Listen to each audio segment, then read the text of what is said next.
Top 10 Serial Killers Only Crime Buffs Know About. Welcome back to Odd Occasions, where we explore the darker side of history, crime, and the unusual. Today, we're diving into the chilling world of serial killers you've likely never heard of. While names like Ed Gein, Jeffrey Dahmer, and John Wayne Gacy have haunted the headlines for years, there are just as many terrifying individuals whose crimes have gone unnoticed by the masses. This video aims to shed light on those obscure yet horrifying figures, not to glorify them, but to remember the victims who suffered at their hands. These stories remind us of the darkest depths of human nature. While the killers deserve our scorn, the victims deserve to be remembered.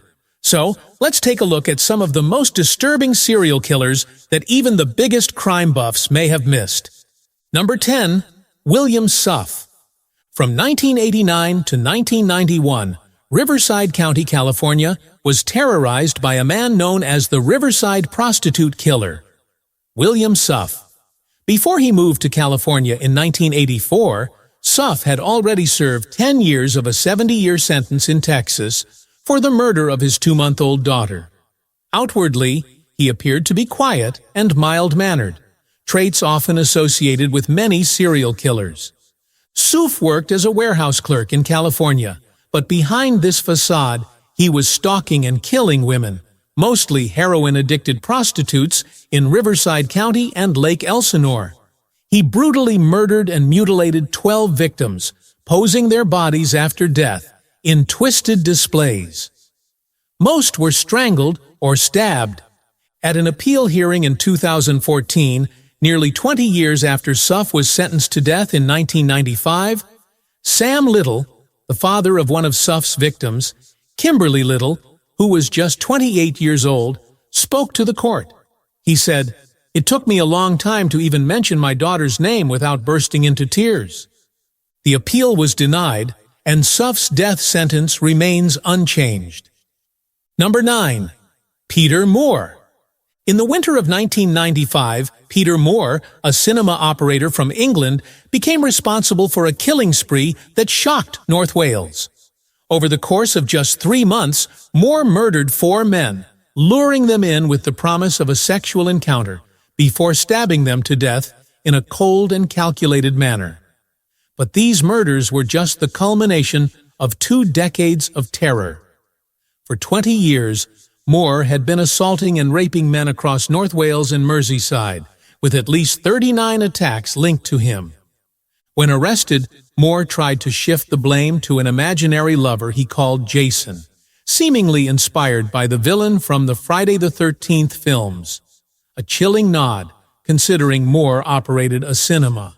But when asked why he had committed these horrific crimes, his response was even more disturbing. His reason? Just for fun. Moore was sentenced to life in prison without the possibility of parole. Even behind bars, he continued to be a menacing figure, befriending Dr. Harold Shipman, Britain's most prolific serial killer. The thought of those two together is enough to send shivers down anyone's spine. Number 8. Rasu Khan. In July 2009, a petty thief was arrested in the township of Tongi, Bangladesh, for stealing a fan from a local mosque, a crime that normally would have resulted in a minor punishment. But when police questioned the man, Rasu Khan, they uncovered something far more horrifying. During the interrogation, Khan confessed not just to the theft, but to the brutal murder of Shahida Begum, a garment factory worker.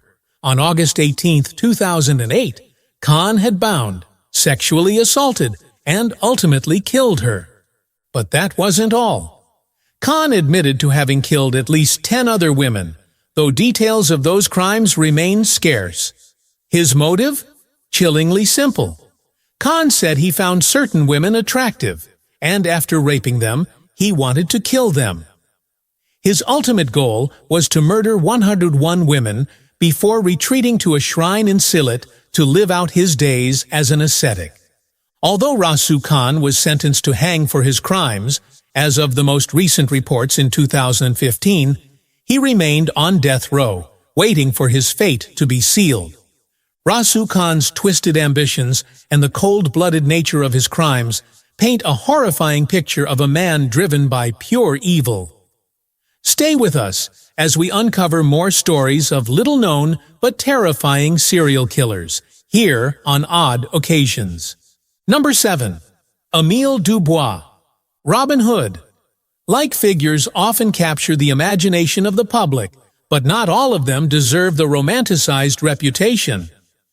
Enter Emile Dubois, a Franco-Chilean serial killer whose name has lived on in infamy. Fleeing France after the country's defeat in the Franco-Prussian War, Dubois roamed the world committing various crimes before settling in Valparaiso, Chile. There, he posed as a charming conman, winning the trust of wealthy businessmen before robbing and killing them. His string of murders was finally brought to an end in 1905, when he attempted to stab 70-year-old Charles Davies, an English dentist. Dubois believed Davies wouldn't be home, but when his plans went awry, a violent struggle ensued, leaving Davies injured but alive.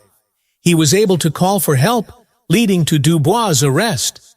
At Dubois' residence, authorities uncovered a logbook detailing his victims, the valuables he had stolen, and the tools he used for his crimes. In 1907, Dubois was executed by firing squad. Despite his grisly deeds, some Chilean writers and intellectuals found themselves captivated by Dubois' rebellious persona. So much so that his burial site in Valparaiso has become a shrine, where admirers still visit to this day. Number 6. Ramadan Abdel Rehim Mansour, aka Al-Tourbini. Ramadan Abdel Rehim Mansour, better known as Al-Tourbini, meaning express train, was the leader of a street gang in Egypt, and his crimes were some of the most appalling in the country's history. Mansour preyed on vulnerable young boys, using his influence on the streets of Cairo to commit horrific acts of violence. One of his victims, 12-year-old Ahmed Nagy, bravely reported Mansour to the police after an attempt to abuse him. However, the case was dismissed due to lack of evidence. Tragically, Mansour retaliated, subjecting the boy to further violence. This act was part of a larger pattern of crimes, with Mansour admitting to targeting and killing 31 more children. Most of Mansour's crimes occurred aboard the trains that gave him his infamous nickname, Al-Tourbini. Despite the horrifying nature of his actions, some Egyptians idolized him in a disturbing form of infamy, similar to how certain criminals become glamorized in public consciousness. Some businesses in his hometown of Tanta even adopted his nickname for marketing purposes, further highlighting society's unsettling fascination with notorious figures. In 2010, Mansour was executed for his crimes, bringing an end to his reign of terror. Number 5. The North Kanto Kidnapper. From bullet trains to hyper-modern technological items that make the land of the rising sun look more like the land of the not-too-distant future, Japan is well known for its ability to function and operate in a manner that is consistent with the clock. On the other hand, their legal and policing systems are terrible. Starting in 1979 and continuing until 1996, there was a string of heinous kidnappings and killings that happened. It was Maya Fukushima who was the first to pass away.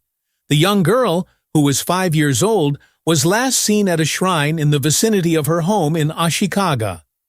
Near the Watarase River, her body was discovered in a rucksack, with her clothes torn off and placed inside. Yumi Hasebi, who had been reported missing from a pachinko parlor, was murdered in 1984. This event occurred in 1984. The body of the 5-year-old girl was discovered 2 years later, abandoned about 1 mile away from where she had been living. After leaving her home in Osa to go play in 1987, Tomoko Usawa, who was 8 years old at the time, vanished without a trace. Nearly a year after her disappearance, her body was discovered along the Tone River. Mami Matsuda was murdered in Japan in the year 1990, which was 3 years after her death. The young girl, who was only 4 years old, was taken from a pachinko parlor, and her body was thrown into the Watarase River, almost identical to the first murder described above.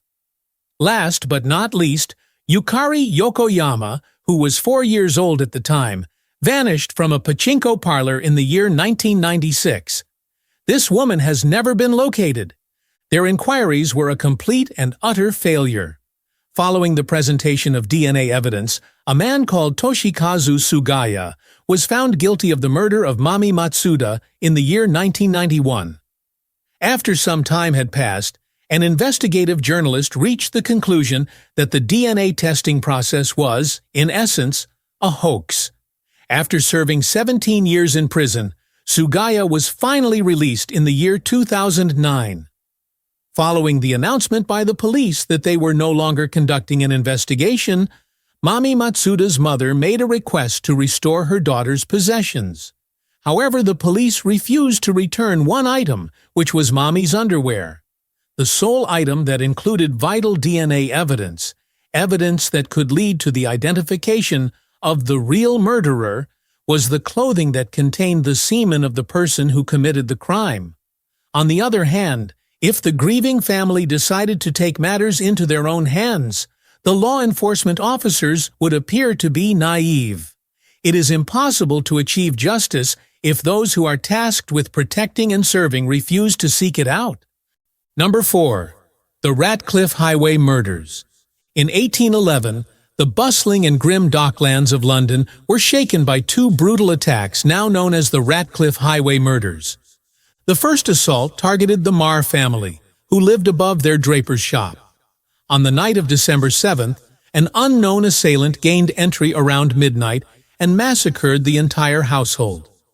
Timothy Marr, his wife Celia, their infant son, an apprentice named James Gowan, and a maid named Margaret Jewell all fell victim to the gruesome attack with a shipwright's hammer as the murder weapon.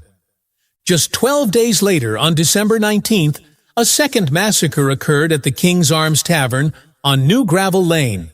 A lodger named Joe Turner managed to flee the premises, shouting for help and alerting nearby constables.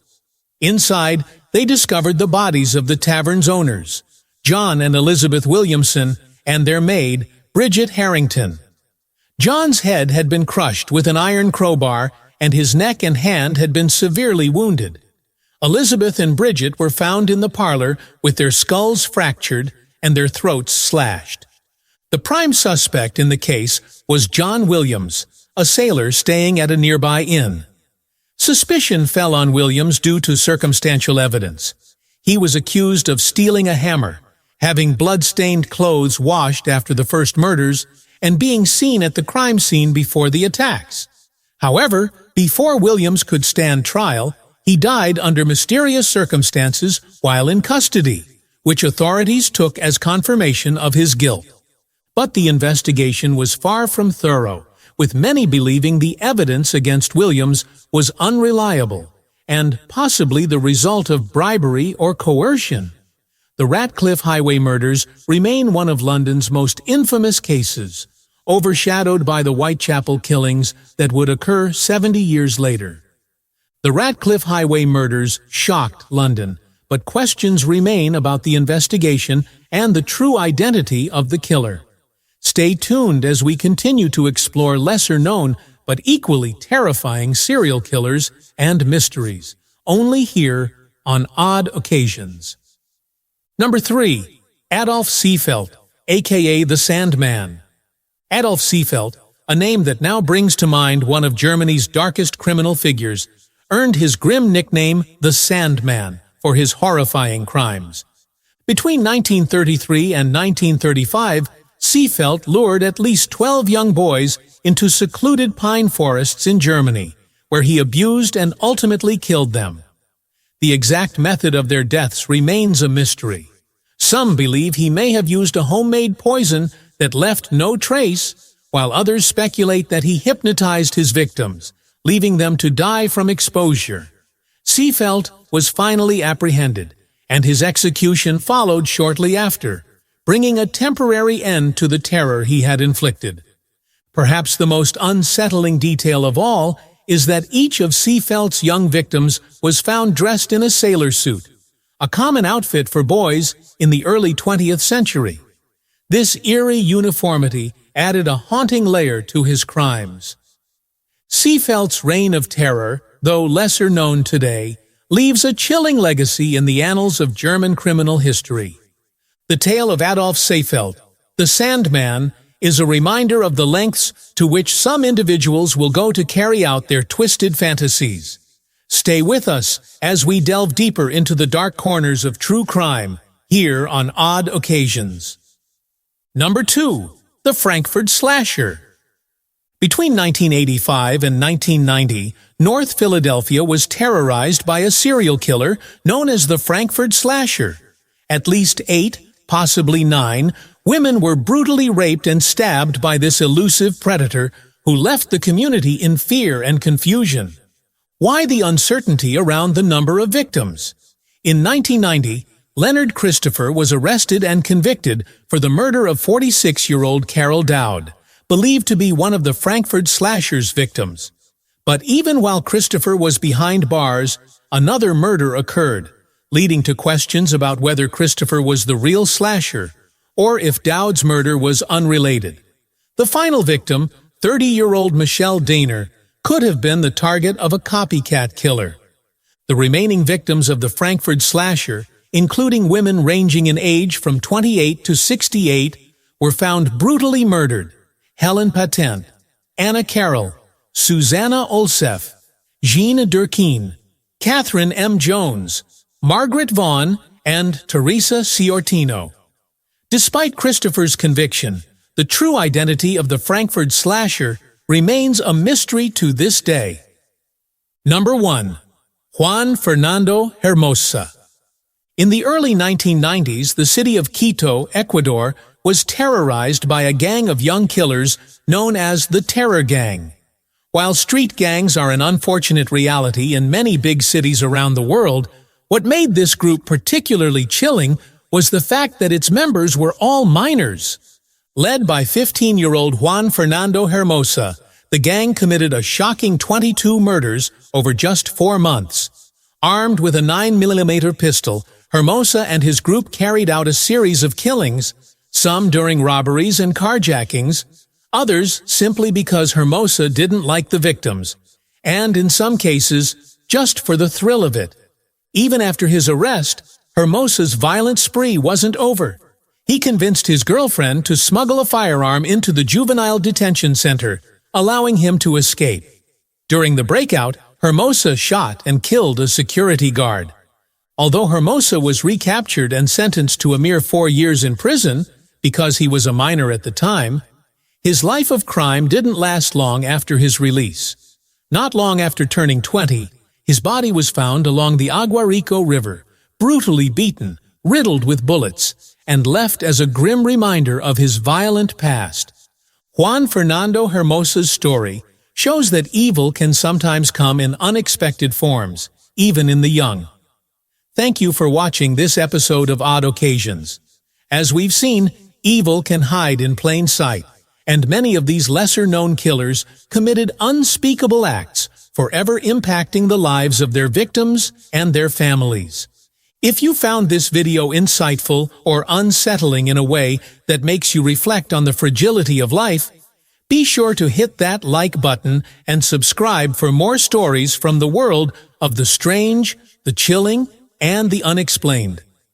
Don't forget to leave a comment below and share your thoughts or suggest other obscure cases you'd like us to explore. Stay safe, and until next time, remember, the truth is often stranger than fiction.